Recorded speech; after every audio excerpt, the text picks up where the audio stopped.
In one of our conversations, you mentioned that at some point we would discuss the external characteristics of people. Yes, I remember.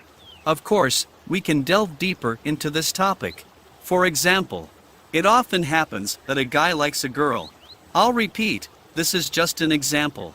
But speaking objectively, she may appear less attractive than him, which means she doesn't meet his standards, and as a result, we have a problem. Or vice versa, just to be clear that I'm not taking sides, I'm all for fairness. So, what should be done in such a situation? Of course, the first thought is to change. However, it's important to understand exactly what about you doesn't appeal to that person you're considering changing for, because it might turn out that the reasons they give are false. And he may not dislike you because you have a few extra pounds, but perhaps because you lack education, and it makes him quite uncomfortable, so to speak. Often, there isn't a specific external reason for someone's aversion, but over time, all the little things accumulate into a reason that becomes impossible to describe in words. It's truly a big challenge. Furthermore, you need to understand your own capabilities and how much you can actually change. Are you even capable of doing that in essence?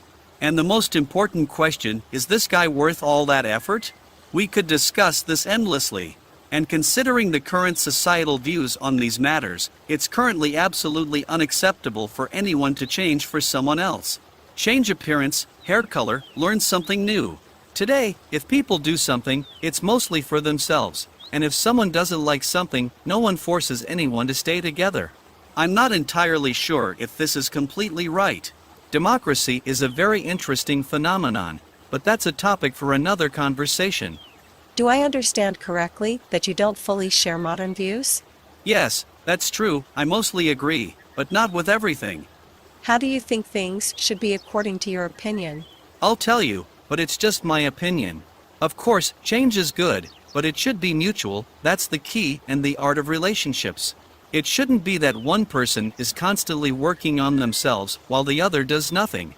But what if one side has no objections at all? Do they have to change themselves? I expected you to ask that question, and in that case, I'll have to answer rather harshly, but I'll try to be as objective as possible. Let's be honest. Do you often see couples where the woman weighs 100 kilograms and the man next to her weighs 50? Well, not often, but such cases exist. Exactly. But that's what I mean. You have to understand such couples are an absolute minority. Aren't they?